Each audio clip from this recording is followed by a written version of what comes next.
Professor Montanha aqui com vocês, né? Atendendo a pedidos de um grupo de alguns alunos meus novos aí que eu estou ajudando, né? Tentando ajudar eles, né? A pedido também de alguns professores, amigos meus, né? Vamos gravar um mini curso sobre bioquímica das proteínas. Serão 6 horas, 6 horas não, serão 6 aulas, né? 10, 15 minutinhos, 12 cada uma, né? Para você aprender bioquímica. A parte de bioquímica de proteínas que cair na prova, você não tira zero, né? E aproveite e vejam outras aulas que tem de bioquímica no meu, no seu, no nosso canal da saúde, Professor Montanha, né? Então vamos aprender, vem comigo, vem que você vai aprender bioquímica do jeito facinho, facinho.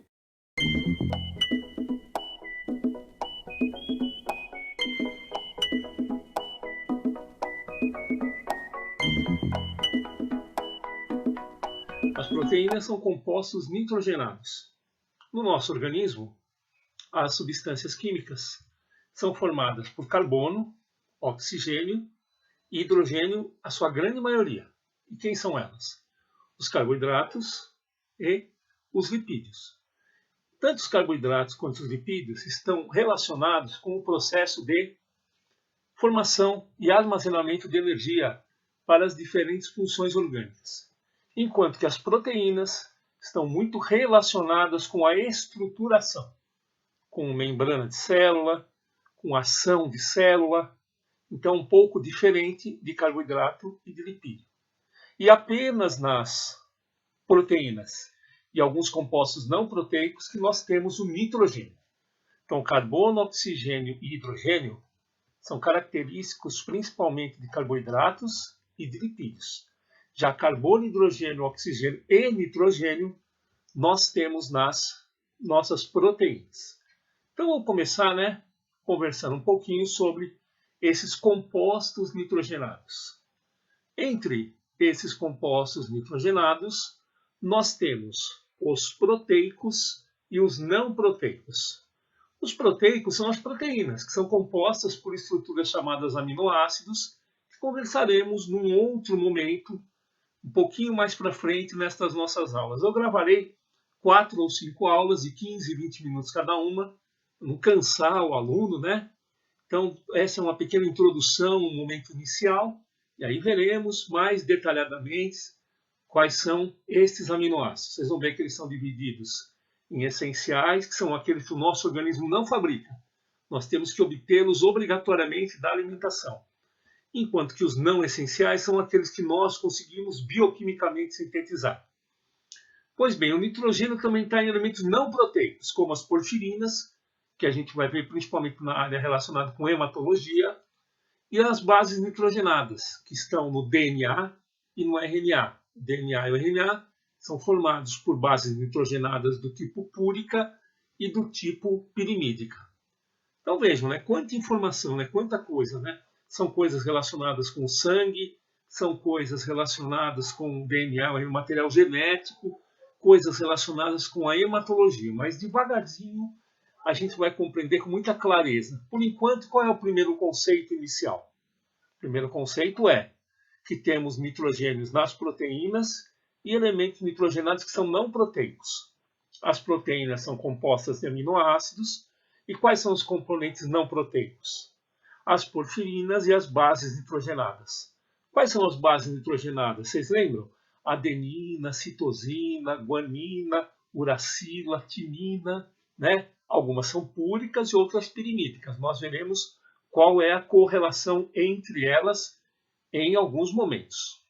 Pois bem, mas o mais importante inicialmente, também é saber de onde vem o nitrogênio.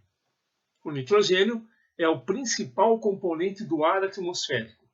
72% do ar atmosférico é composto por nitrogênio. Esse nitrogênio no ar é fixado pelas bactérias e por algas. Então existe essa fixação.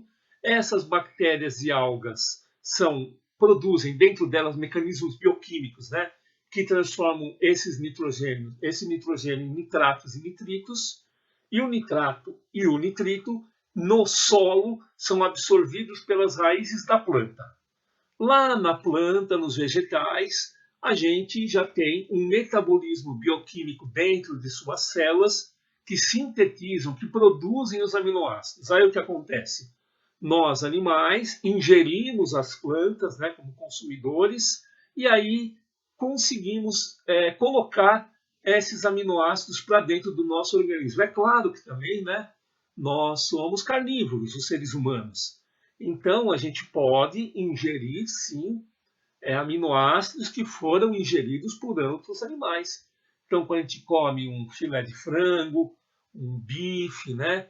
Quando a gente come um filé de peixe, a gente está ingerindo esses aminoácidos que foram ingeridos por esses animais de plantas. Aí o que acontece? Lá nos animais, dentro de suas células, esses aminoácidos eles são sintetizados, esses aminoácidos são degradados e aí sintetizam novas proteínas específicas. Como específicas? Assim, por exemplo, o tecido muscular ele realiza contração muscular. Então, dentro das células musculares, nós produzimos duas proteínas chamadas actina e miosina. Dentro das eritrócitos das células do sangue tem a hemoglobina. Então, a hemoglobina é utilizada para transportar oxigênio e gás carbônico. Então, lá nas hemácias, existe todo um processo bioquímico para transformar essas proteínas em hemoglobina.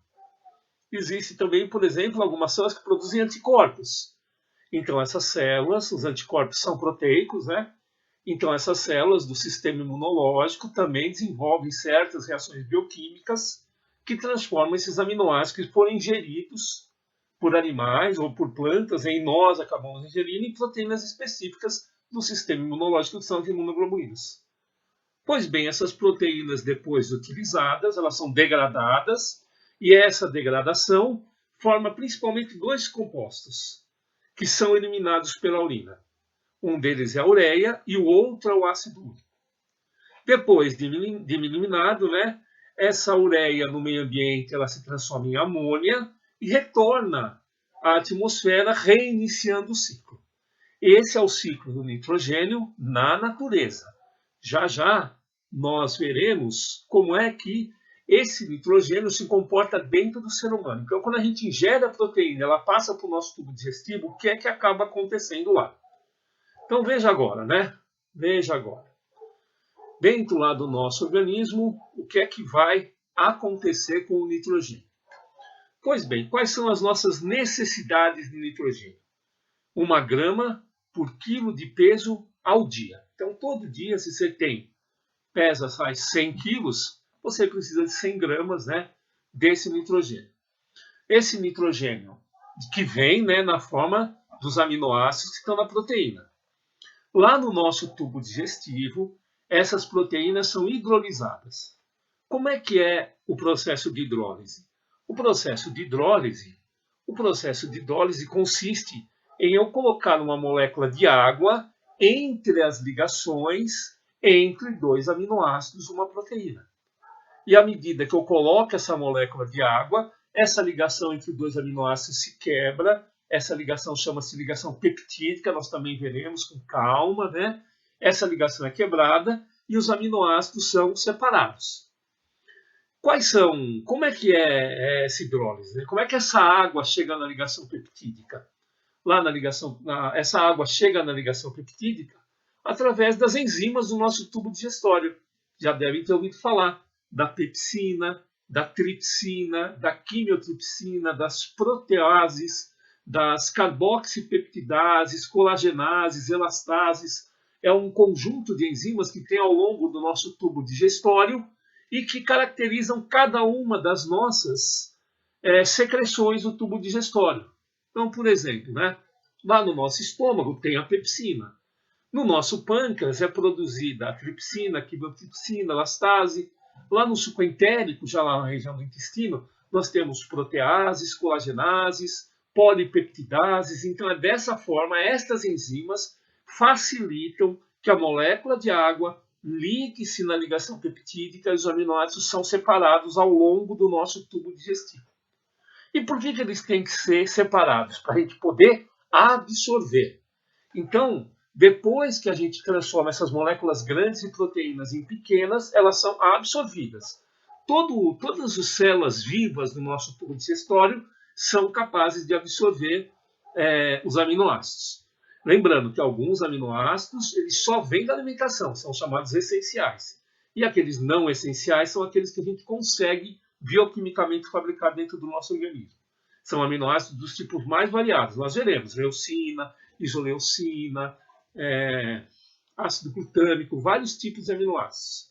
E aí, como eu falei para vocês agora há pouco, esses aminoácidos, né, depois de eles são, então, nós ingerimos a proteína é degradada por hidrólise, os aminoácidos vêm para o nosso organismo e lá dentro a gente sintetiza de novo. Essa sintetização é feita frente a todo um código genético que tem no nosso DNA. E cada tipo de célula, dependendo da sua necessidade, faz uma síntese proteica específica. Como eu disse para vocês, nas células do sangue é sintetizada a hemoglobina. No tecido muscular é sintetizada a quitina e miosina. Nas células do sistema imunológico são sintetizadas as imunoglobulinas. Então é de acordo com a necessidade de cada tecido frente a uma receita que a gente tem no nosso material genético. Tá? No nosso material genético. Pois bem, então depois que essas proteínas, por exemplo, a hemoglobina ela é formada, né? Ela transporta o oxigênio, o CO2, realiza a sua função, aí elas são novamente hidrolisadas, são destruídas, degradadas e excretadas, como é no ciclo do nitrogênio na natureza. Na forma de ureia, ácido úrico e parte dos aminoácidos vão ser incorporados em alguns lipídios e proteínas. Então a gente tem lipoproteínas, a gente tem glicoproteínas, que vão ser parte lipídio, parte proteína, ou parte açúcar, parte proteína. Pois bem, para finalizar esse primeiro momento, né, qual é a conclusão final, os produtos finais do nitrogênio dentro do nosso organismo? Então, de novo, nós ingerimos as proteínas e elas originam outras proteínas no nosso organismo. Na natureza, além das proteínas, o nitrogênio está onde também? Nas bases nitrogenadas e nas porfirinas. As bases nitrogenadas são púricas, são classificadas em púricas e pirimídicas. Essas bases púricas e pirimídicas, essas proteínas, todos esses compostos nitrogenados, eles originam algumas substâncias que têm que ser excretadas. E elas são excretadas pela urina, na forma de ureia e de ácido úrico. E até veja uma coisa, né? A ureia, se ela permanecer no organismo humano, dentro do organismo humano ela se transforma em amônia, lesa as células cerebrais e pode induzir ao coma e levar à morte. E o ácido úrico pode formar cristais e pode originar o que a gente chamava anteriormente de gota, agora chama artrite gotosa. E veja, o nosso organismo não armazena em nenhum lugar aminoácidos. Ele pode sim ter algumas proteínas no sangue, como a albumina, onde existe uma reserva de aminoácidos para determinadas ações que o nosso organismo possa vir a necessitar de emergência, sim. Pode ter um pouco de aminoácido reservado, não armazenado, reservado, principalmente na forma de albumina. E dada a necessidade do organismo, por exemplo, 2h30 da manhã, você não vai levantar para comer um bife para repor determinado aminoácido. Você tem essa reserva na forma de albumina e que a gente pode sintetizar de madrugada aí uma imunoglobulina, uma actina e uma miosina e assim por diante. Pois bem, esse é o primeiro momento, é o primeiro contato da gente. A partir da próxima aula, nós já veremos coisas mais específicas, veremos quais são os aminoácidos, quais são os essenciais, quais são os não essenciais. Eu não pretendo muito, viu, gente, me dedicar a mostrar para vocês fórmulas químicas. Fórmulas químicas seria uma coisa extremamente detalhada, mas dada a necessidade, também eu mostro para vocês. Pois bem, espero que vocês tenham gostado desse primeiro momento e acompanhem essas 3, 4 ou 5 aulas que eu vou elaborar para vocês aqui no